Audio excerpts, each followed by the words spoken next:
Last week, we went through the tracks we'd like to see host F1 races in 2020 to make up for the cancelled ones. Now, those suggestions were not entirely serious, which begs the question, what would a serious list look like? Well, here is the answer to that question. These are the 5 additional tracks that could realistically host an F1 race in 2020.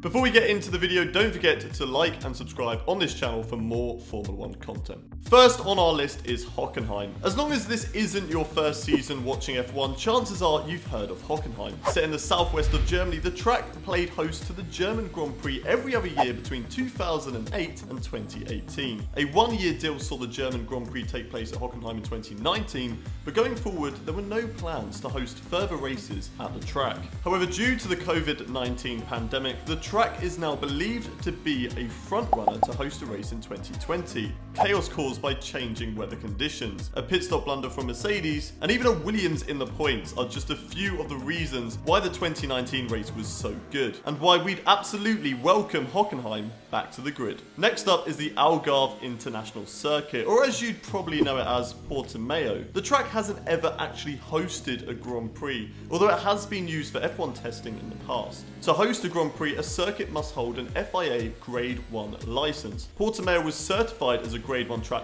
this year, presumably in a bid to host a Portuguese Grand Prix. So far, all 8 of the confirmed rounds of the 2020 championship are located in Europe, in order to eliminate the risks of long-distance travel. A quick trip into Portugal to host a race is incredibly realistic, and actually a very exciting prospect. Portimao is a fantastic circuit with massive track undulations that make it very tricky to drive. There is a good mixture of long, fast corners, as well as slow, tighter ones, that are made especially difficult by the changes in elevation. It's definitely a track we'd be excited to see in F1 this year. The third track on our list is Imola. The circuit has played host to both the Italian Grand Prix as well as the San Marino Grand Prix, and is of course one of the most famous tracks in Formula 1 history. Imola has held a Grade 1 license since 2011, and in February submitted a formal application to host a Grand Prix in 2020 to replace the postponed Chinese Grand Prix. It seems incredibly likely that a race will take place at Imola in 2020, given the fact it's located just 150 miles from Monza. The track has undergone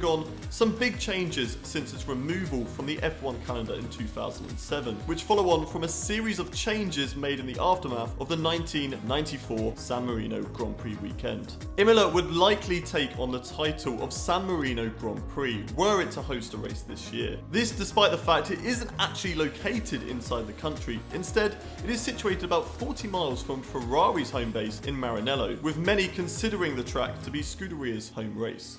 Our fourth pick is also an Italian track, that being Miguello. Now, if you don't watch MotoGP or didn't play Forza Motorsport growing up, then chances are you haven't really heard of Miguello. The track gets very little use throughout the year and yet still holds a Grade 1 license, and for good reason. Miguello is owned by Scuderia Ferrari, who use the track for F1 testing. They also regularly hold track days at the circuit as part of the exclusive Ferrari Course Cliente program. On the 2020 calendar, countries hosting more than 2 races have branded each Grand Prix differently. For example, in the UK, Silverstone will host the British Grand Prix, as well as the 70th anniversary Grand Prix. With Monza confirmed to be hosting the Italian Grand Prix in 2020, a race in Mugello would need to be branded differently. And it just so happens that Ferrari's 1000th race start is just 10 races away. Do you see where I'm going with this? Ferrari celebrating their 1000th Grand Prix start at a track they own. Surely it has to be done.